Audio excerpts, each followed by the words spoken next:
오늘 하나님께서 우리에게 주신 말씀은 신약성경 요한계시록 5장 1절에서 8절까지 말씀입니다. 내가 보매 보좌에 앉으신 이의 오른손에 두루마리가 있으니 안팎으로 썼고 7 인으로 봉하였더라. 또 보매 힘있는 천사가 큰 음성으로 외치기를 누가 그 두루마리를 펴서 그 인을 떼기에 합당하냐 하나 하늘 위에나 땅 위에나 땅 아래에 능히 그 두루마리를 펴거나 보거나 할 자가 없더라.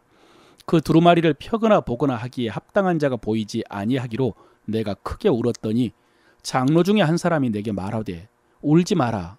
유대지파의 사자 다윗의 뿌리가 이겼으니 그 두루마리와 그 7 인을 떼시리라 하더라.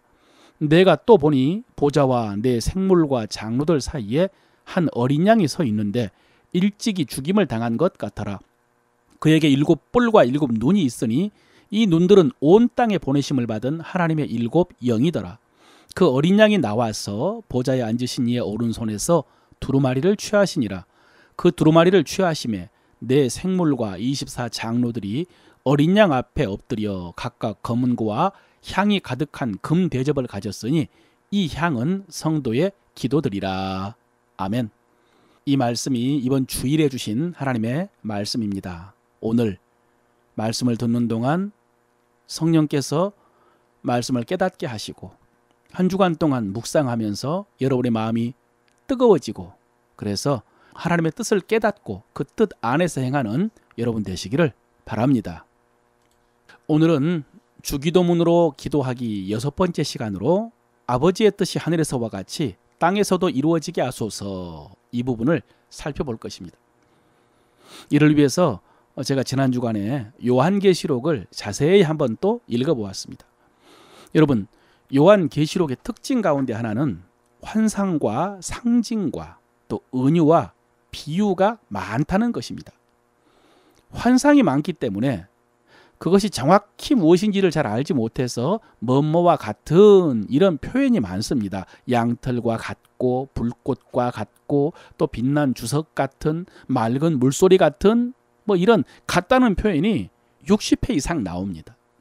또 네로 황제 때보다 더 박해가 심했던 도미티안 황제 시절에 쓴 편지이기 때문에 소위 로마 당국의 검열을 피하기 위해서 상징들을 많이 사용했습니다. 짐승, 용, 바벨론, 666 이런 상징들을 많이 사용을 했습니다. 여러분, 이런 상징들은 성도들끼리만 아는 일종의 암호와 같은 것들입니다. 그래서 17, 18장에 가면 큰 성 바벨론이 무너졌다라고 하고 또 짐승이 죽었다라고 좋아하는데 구약 성경을 아는 성도들은 그것이 로마 제국과 황제를 가리킨다는 것을 다 알고 있습니다. 그러나 로마인들은 잘 모르겠죠. 오늘 본문에도 일찍 죽임을 당한 것 같은 어린 양이 심판을 진행하시는데 여러분 누굴까요? 이 일찍 죽임을 당한 것 같은 어린 양이 본문에는 예수님이라는 말씀은 없지만 그러나 예수님이라는 사실은 우리가 누구나 다 알고 있습니다. 이렇게 요한계시록에는 환상도 많고 상징도 많기 때문에 그것을 이해할 수 있는 말씀은 참 은혜로운데요. 또 조심해야 됩니다. 이 환상과 상징은. 베드로후서에 보면은 베드로 사도가 바울 사도의 그 편지에 대해서 신뢰를 보내면서도 이런 주의를 준 적이 있습니다. 3장 16절에 또 그 모든 편지에도 이런 일에 관하여 말하였으되 그 중에 알기 어려운 것이 덜어 있으니 무식한 자들과 굳세지 못한 자들이 다른 성경과 같이 그것도 억지로 풀다가 스스로 멸망에 이르니라. 이렇게 주의를 줬거든요. 그렇습니다, 여러분. 성경은 억지로 풀면 안 됩니다. 지난주에 제가 요한계시록을 읽으면서 다시 한번 느꼈습니다. 억지로 풀면 안 됩니다. 여러분, 요한계시록의 아무리 어려운 상징들이라도 맥락을 중심으로 보면은 충분히 이해가 되고 은혜로운 말씀입니다. 그런데 거기에 머무르지 않고 그것을 정확하게 맞추려고 하면은 그러면 억지가 되고 그러다가 거짓을 전할 수가 있고 멸망에 이를 수도 있게 됩니다. 그래서 여러분 저는 개인적으로 이렇게 생각합니다. 요한계시록을 다 안다? 정확하게 안다? 라고 주장하는 사람은 일단 피해야 된다고요. 다 알 수 없습니다. 정확하게 알 수 없습니다. 어떤 부분에 대해서는 정확하게 알기 어렵다라고 말해야 되고요. 또 다른 분들의 생각은 이런데 내 생각은 이렇다라고 이렇게 여지를 줄 수 있어야 바르게 요한계시록을 대하는 태도입니다. 자, 이제 오늘 본문을 통해 주신 말씀을 살펴보겠습니다. 여러분, 지금은 다른 모든 사도들은 다 순교를 하고요. 사도 요한만 남아있는 상황입니다. 요한도 벌써 90대가 되었습니다. 로마의 박해는 점점 더 심해졌습니다. 처음에는 예배드리는 것을 방해하더니 이제는 황제를 숭배하라고 요구를 했습니다. 황제의 신전에 가서 절을 하고 가이사가 주님이다, 퀴리오스다라고 고백을 하고 증명서를 받으라고 강요를 했습니다. 그러나 성도들은 황제 신전에 가서 절할 수도 없고 가이사에게 퀴리오스라고 고백도 못합니다. 왜냐하면 성도들은 예수 그리스도가 주님이라고 고백했기 때문입니다. 이렇게 황제 숭배를 거부했기 때문에 많은 성도들이 핍박을 당하고 순교를 하고 있는데, 그런데 다시 온다라고 약속하신 주님은 오시지 않았습니다. 왕으로 오셔서 세상을 심판하신다라고 약속하셨는데 아무리 기다려도 주님은 오시지를 않았습니다. 사도 바울을 비롯해서 초대교회 사도들, 성도들은 다 주님이 곧 오실 줄로 알았습니다. 정말로 임박한 종말을 기다렸습니다. 그래서 그렇게 열심히 복음을 전했고, 그래서 그렇게 목숨을 바쳐서 믿음을 지켰는데, 그런데 주님이 안 오셨습니다. 예수가 주님이다라고 고백하느라고 가이사가 주님이다라는 고백을 거부를 했는데, 온 우주의 왕이신 주님은 침묵을 하시고 성도들은 이 땅의 왕에게 핍박을 당했습니다. 그러다 보니까 성도들의 믿음이 조금씩 약해져 갔습니다. 조금씩 타협하고 변질도 되고 배교도 했습니다. 그런 성도들을 지켜보는 사도 요한의 마음은 안타까웠을 것입니다. 그러던 어느 날 주일에 밤모섬에 유배되어 있을 때 성령의 감동이 되어서 주님의 음성을 듣습니다. 주님께서는 그것을 기록해서 아시아의 7교회에 보내라 라고 하셨습니다. 이것이 7교회에 보낸 편지입니다. 1장에서 3장까지 기록이 되어 있죠. 그 후에 4장이 되면은 하늘이 열리고 일이 올라오라, 이후에 마땅히 일어날 일들을 내가 내게 보이리라 라는 음성을 듣고 사도 요한이 하늘로 올라갔습니다. 천국에 간 것입니다. 여러분, 하늘에 올라간 사도 요한이 천국에서 가장 먼저 본 것이 무엇이었겠습니까? 천국은 하나님이 다스리는 곳, 하나님이 왕이신 나라라고 했죠. 그렇다면 여러분, 천국에 뭐가 있을까요? 정답은 보좌입니다. 보좌. 예, 하나님께서 보좌에 앉아 계셨고 그 보좌를 둘러 24장로가 앉아 있었고 그 앞에 4생물이 있는데 쉬지 않고 하나님을 찬양하는 모습을 사도 요한이 보았습니다. 여러분, 성경에 기록되지는 않았지만 사도 요한은 그 보좌를 보는 순간 모든 의문이 다 풀렸을 것입니다. 왜냐하면 하나님이 다스리고 계신다는 사실을 확인했기 때문입니다. 땅에서 핍박당할 때 하나님께서 구원해 주지 않아서 의심했는데, 낙심했는데, 그런데 하늘에 올라서 보니까 하나님께서 다스리고 계셨습니다. 하나님께서 다 보고 계셨습니다. 다 알고 계셨습니다. 그리고 심판을 준비하고 계셨습니다. 그 모습을 보는 순간 사도 요한의 모든 답답함과 안타까움이 사라졌을 것입니다. 그리고 나중에 이 요한의 증언을 통해서 그 모습을 전해 들은 성도들도 다시 힘을 내가지고 열심히 예배하고 그 믿음을 지켰을 것입니다. 여러분, 우리가 너무나 잘 아는 핸델의 오라토리오 메시아 중에 할렐루야 있지 않습니까? 그 할렐루야의 모티브가 지금 우리가 살펴보고 있는 요한계시록입니다. 그 할렐루야 찬양에서 가장 많이 등장하는 가사가 뭔지 아십니까? 당연히 할렐루야겠죠. 계속해서 할렐루야를 반복하죠. 그렇다면 왜 할렐루야인가? 왜 하나님을 찬양하자라고 하는가? 그 대답도 단순합니다. 가사도 단순합니다. 전능의 주가 다스리신다. 그래서 할렐루야입니다. 주가 친히 다스리신다. 할렐루야입니다. 왕의 왕 또 주의 주, 왕의 왕 또 주의 주, 왕의 왕 또 주의 주. 온통 하나님께서 왕이시다는 고백, 그리고 하나님께서 만물을 다스리고 있다는 그 고백으로 가득합니다.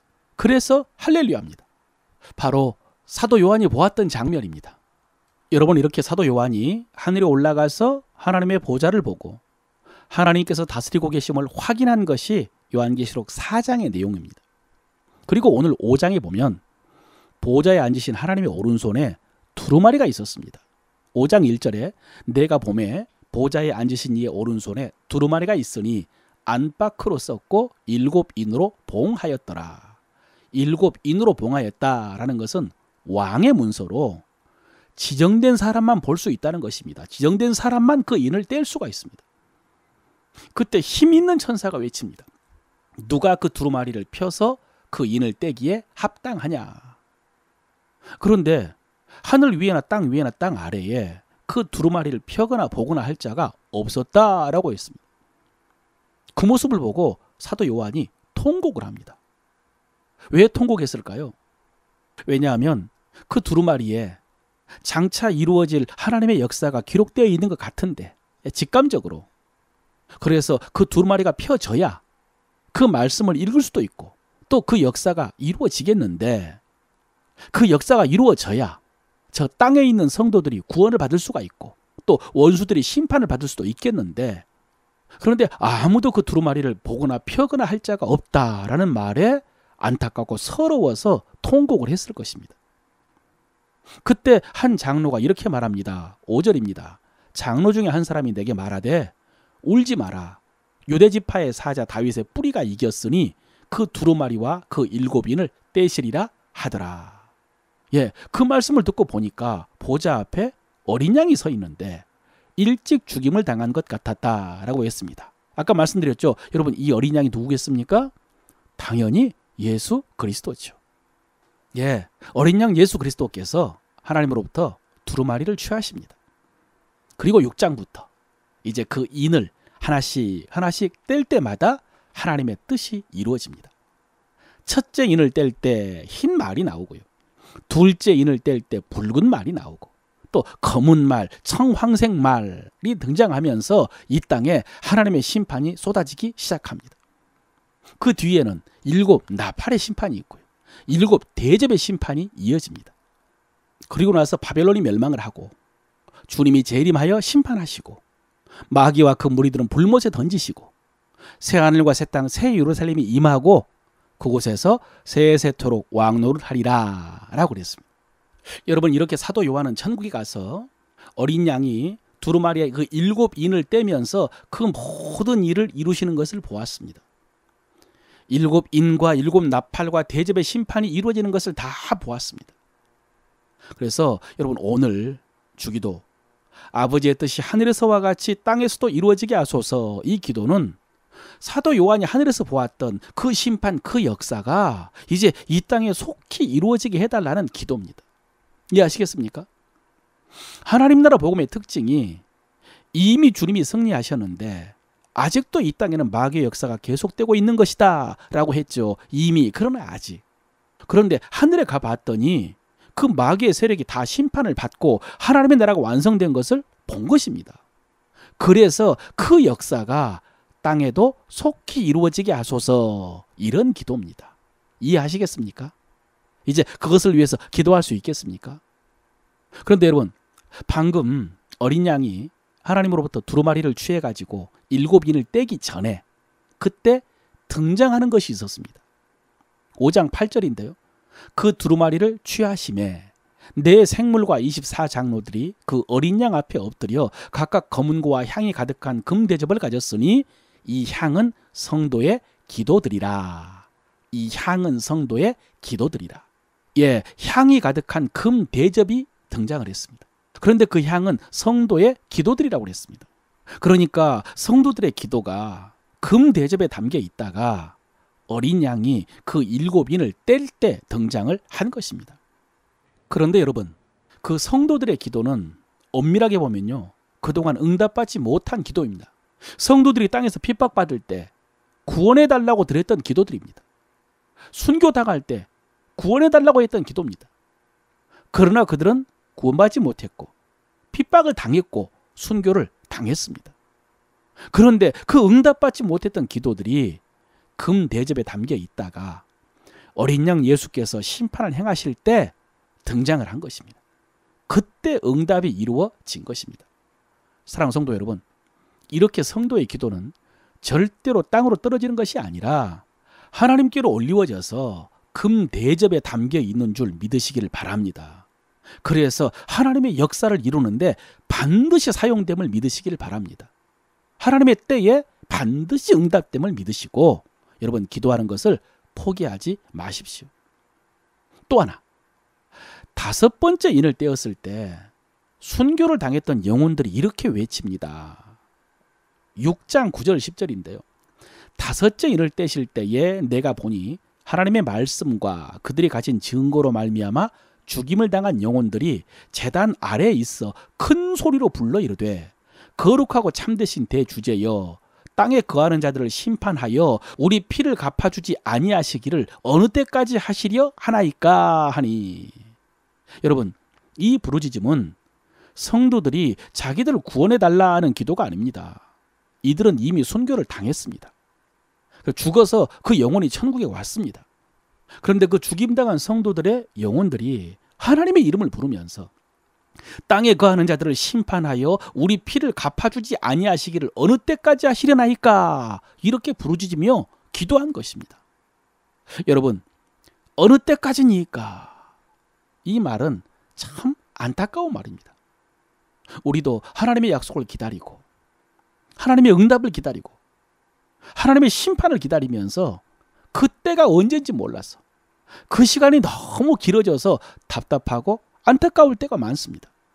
주여 어느 때까지니까? 언제까지 갚아주지 않으시렵니까?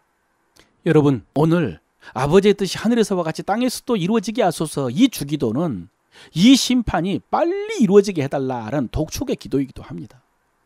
순교당한 영혼들이 이렇게 부르짖자 하나님께서 이렇게 대답해 주셨습니다. 11절이죠. 각각 그들에게 흰 두루마리를 주시며 이르시되 아직 잠시 동안 쉬되 그들의 동무 종들과 형제들도 자기처럼 죽임당하여 그 수가 차기까지 하라 하시더라.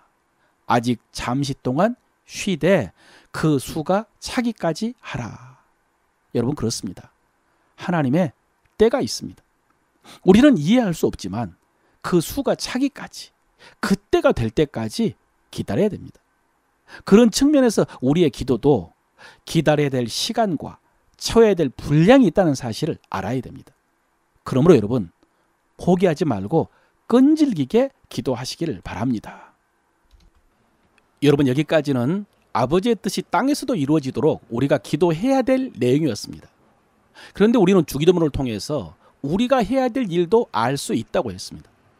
그러니까 우리가 무엇을 위해서 기도해야 될 것인가 뿐만 아니라 우리가 해야 될 일은 무엇인가도 주기도문을 통해서 알 수가 있습니다. 오늘 하나님의 뜻에 대해서 우리는 하나님께서 이루어 주시도록 하나님께 기도해야 되지만 동시에 여러분, 우리도 하나님의 뜻을 이루어야 되죠. 우리가 이루어야 될 하나님의 뜻이 있죠. 그리고 우리가 하나님의 뜻을 이루려면 주님께서 어떻게 하나님의 뜻을 이루셨는가 이것을 살펴보아야 됩니다. 그것이 공식과 같습니다. 여러분, 주님에 대한 예언이 구약 성경에 많이 기록되었다는 사실을 아실 것입니다. 주님께서는 제자들에게 그 말씀들을 다 가르치셨습니다. 그런데 제자들이 자기 생각에 사로잡혀 있어가지고 주님께서 가르쳐 주신 그 기록된 말씀들은커녕 주님이 직접 하신 말씀도 이해를 못해가지고요, 제자들은 예수님이 왕이 될 것이라고 기대했었죠. 엉뚱하게. 그래서 주님께서는 부활한 다음에 제자들에게 그 말씀을 다시 가르치셨습니다. 누가복음 24장 44, 45절 또 이르시되 내가 너희와 함께 있을 때에 너희에게 말한 바 곧 모세의 율법과 선지자의 글과 시편에 나를 가리켜 기록된 모든 것이 이루어져야 하리라 한 말이 이것이라 하시고 이에 그들의 마음을 열어 성경을 깨닫게 하시고 그랬습니다. 여러분, 이 일을 부활 후 40일 동안 하셨습니다. 제자들에게 성경에 기록된 주님에 관한 말씀, 하나님 나라에 관한 말씀을 40일 동안 가르치셨습니다. 여러분, 이렇게 예수님에 대해서는 구약 성경에 기록되어 있었고, 그리고 예수님의 생애는 그 말씀을 이루는 생애였습니다. 그렇죠. 그래서 지난 주일에 살펴본 말씀처럼 주님이 모든 병자들을 다 고쳐주셨는데요. 마태복음 8장 17절에요. 이는 선지자 이사야를 통하여 하신 말씀에 우리의 연약한 것을 친히 담당하시고 병을 짊어지셨도다 함을 이루려 하심이더라 라고 했죠. 예, 이렇게 예수님에 대해서 기록된 말씀을 주님이 다 이루셨습니다. 여러분, 이렇게 성경에 예수님에 대해서 기록된 말씀이 하나님의 뜻이었습니다. 아버지의 뜻이었죠. 그래서 요한복음 6장 38절에서 이렇게 말씀하셨죠. 내가 하늘에서 내려온 것은 내 뜻을 행하려 함이 아니요 나를 보내신 이의 뜻을 행하려 함이라. 그래서 주님은 성경에 기록된 자신을 향한 하나님의 뜻을 다 이루셨습니다. 그런데 여러분, 이렇게 예수님의 생애를 통해서 이루어진 말씀들을 좀 더 자세히 구분을 하자면 그 말씀들 중에는 하나님께서 이루신 말씀이 있었고요. 예수님이 이루신 말씀이 있었습니다. 예수님의 생애에 이루어진 하나님의 뜻이 있고 이루신 하나님의 뜻이 있었습니다. 이해하시겠습니까? 예, 이루어진 하나님의 뜻은 예수님이 이루신 것이 아니고 하나님에 의해서 이루어진 것이고요. 이루신 하나님의 뜻은 예수님께서 주도적으로 이루신 것입니다. 예를 들어서 여러분, 예수님이 동정녀에게 나실 것이라는 말씀요. 또 예수님이 베들레헴에 태어날 것이다 라는 말씀은 예수님이 이루실 수가 없죠. 그것은 이루어진 일입니다. 하나님께서 이루신 일입니다. 반면에 앞서 살펴봤던 그 병자들을 고치신 일, 또 갈릴리에서 사역하신 일, 비유로 가르치신 일 등등은 구약 성경에 기록이 되어 있는데 예수님께서 주도적으로 이루신 것입니다. 그거 이루셨다고 했습니다. 그렇다면 여러분, 예수님은 이런 자신을 향한 하나님의 뜻을 어떻게 아셨을까요? 이루어진 하나님의 뜻, 그리고 자신이 이루신 하나님의 뜻, 그 뜻을 어떻게 아셨을까요? 정답은 기록된 말씀을 통해서, 성경을 통해서, 예, 성경에 기록이 되어 있었다니까요. 여러분, 예수님은 하나님의 아들이니까 하나님의 뜻을 당연히 알았다, 이렇게 생각하면 안 됩니다.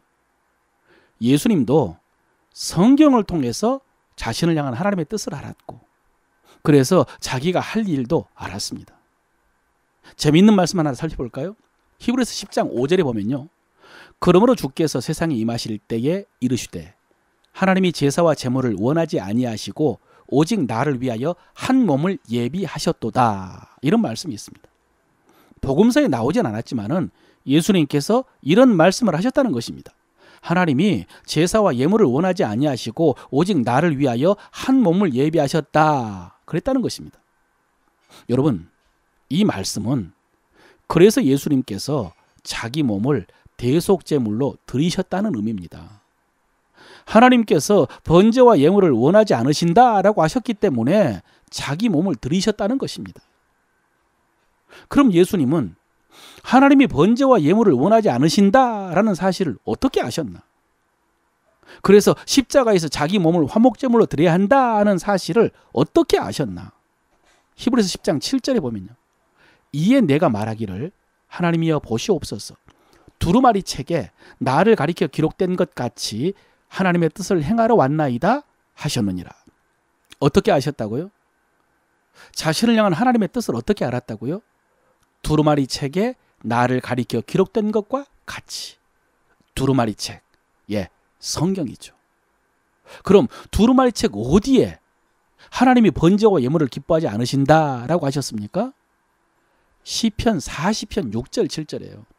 주께서 내 귀를 통하여 내게 들려주시기를 제사와 예물을 기뻐하지 아니하시며 번제와 속죄제를 요구하지 아니하신다 하신지라. 그때에 내가 말하기를 내가 왔나이다, 나를 가리켜 기록한 것이 두루마리 책에 있나이다. 여러분, 이 말씀은 다윗의 시편입니다. 그런데 주님은 이 시편을 읽으면서 이 말씀이 자신을 가리켜 기록된 말씀이라는 사실을 아셨습니다. 하나님께서는 제사와 예물을 원하시는 것이 아니라 몸으로 드리는 화목제물을 원하신다는 사실을 아셨습니다. 그리고 그것이 예수님의 사명이라는 사실을 아셨던 것입니다. 그래서 예수님께서 십자가를 지신 것입니다. 이해하셨습니까? 하나만 더 살펴볼까요? 여러분, 예수님이 공생의 대부분을 갈릴리에서 사역하셨습니다. 그럼 예수님은 왜 갈릴리 지방에서 사역을 하셨을까요?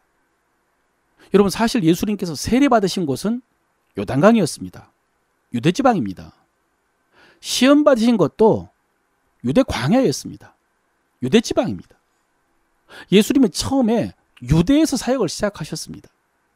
예수님의 제자들이 요단강에서 세례도 주었습니다. 그러던 어느 날 세례 요한이 헤롯에게 붙잡히셨다는 말을 들었습니다. 이 사건은 작은 사건이 아니었습니다. 그때 예수님은 이사야 9장을 묵상한 것 같습니다. 9장 1, 2절에요. 전에 고통받았던 자들에게 흑암이 없으리로다. 옛적에는 여호와께서 스불론 땅과 납달리 땅이 멸시를 당하게 하셨더니 후에는 해변길과 요단 저쪽 이방의 갈릴리를 영화롭게 하셨느니라. 흑암에 행하던 백성이 큰 빛을 보고 사망의 그늘의 땅에 거주하던 자에게 빛이 비치도다. 여러분, 여기 스불론 땅, 납달리 땅, 해변길, 요단 저쪽, 여러분 여기가 갈릴리 지방이거든요. 주님은 이 말씀을 묵상하다가 갈릴리 지방에서 복음을 전하는 것이 하나님의 뜻임을 알았던 것 같습니다. 그래서 유대를 떠나서 갈릴리로 가서 사역하셨습니다. 여러분, 이렇게 주님은 두루마리 성경을 통해서 하나님의 뜻을 아셨습니다. 자신이 해야 될 일들을 아셨습니다. 두루마리 성경에 자신을 가리켜 기록된 말씀이 있다는 사실을 아셨고요. 그 말씀들을 통해서 자신을 향한 하나님의 뜻을 깨닫고 그것을 이루셨습니다. 중요한 것은 우리를 향한 하나님의 뜻이죠. 우리가 이루어야 될, 또 우리에게 이루어질 하나님의 뜻이 더 중요하죠. 여러분, 우리는 그것을 어떻게 알 수 있을까요? 우리를 향한 하나님의 뜻을. 정답은 기록된 하나님의 말씀, 성경을 통해서입니다. 여러분, 오늘 본문에 이 땅에서 이루어질 하나님의 뜻이 두루마리 책에 기록이 되어 있다고 했습니다. 7인으로 봉해졌지만 주님께서 떼셨죠. 또 예수님의 생애에 대한 말씀이 두루마리 책에 다 기록되었다고 했습니다. 주님이 그 두루마리를 통해서 하나님의 뜻을 깨달았고 그 뜻을 행하셨습니다. 그렇다면 여러분, 우리의 생애에 대한 말씀은 어떨까요? 우리에게 이루어질 하나님의 뜻, 그리고 우리가 이루어야 될 하나님의 뜻이 어디 기록되어 있을까요? 시편 139편 16절입니다. 내 형질이 이루어지기 전에 주의 눈이 보셨으며 나를 위하여 정한 날이 하루도 되기 전에 주의 책에 다 기록이 되었나이다. 나에 관한 모든 것이 주의 책에 다 기록되었나이다. 여러분, 나에게 왜 이런 일이 일어나나? 내 인생은 어떻게 될까? 나는 뭘 해야 되나? 여러분, 이것은 개인적인 궁금함 이전에 나를 향한 하나님의 뜻입니다. 왜 나에게 이런 일이 일어났는가? 하나님의 뜻이 있습니다. 내 인생은 어떻게 될까? 하나님의 뜻이 있습니다. 나는 뭐 해야 되나? 하나님의 뜻이 있습니다. 세상 사람들은 이것을 알기 위해서 점을 치고요. 오늘의 운세를 보고요. 사주팔자에 손금도 봅니다. 그러면 우리는 어떻게 해야 될까요? 사람들은 자기 운명을 알기 위해서 그런 방법을 사용하는데 우리는 하나님의 뜻을 알기 위해서 어떻게 해야 될까요? 우리에게는 성령의 은사 가운데 예언의 은사가 있습니다. 지혜와 지식의 은사도 있다고 그랬습니다. 또 하나님께서는 꿈과 환상을 통해서도 우리에게 하나님의 뜻을 가르쳐 주셨습니다. 천사를 보내기도 하셨죠. 그러나 가장 분명하고 안전하게 나를 향한 하나님의 뜻을 아는 방법은 성경인 줄로 믿으시길 바랍니다. 나를 가리켜 기록된 말씀도 성경에 있고요. 하나님께서는 그 성경을 통해서 우리를 인도하십니다. 이렇게 하나님의 말씀을 통해서 나를 향한 하나님의 뜻을 발견하고 그 뜻을 행하는 부분에 대해서는 좀 더 자세히 살펴봐야 되기 때문에 다음 시간에 이어서 하도록 하겠습니다. 대신 여기까지 들은 말씀으로 이번 한 주간 하나님의 말씀을 묵상하면서 여러분을 향한 하나님의 뜻을 한번 발견해 보시길 바랍니다. 그리고 주기도문으로 기도하십시오. 그래서 마귀의 역사를 무너뜨리고 하나님의 은혜를 누리고 그래서 하나님의 뜻을 행하면서 하나님의 나라를 세워가는 여러분 되시기를 주의 이름으로 축원합니다.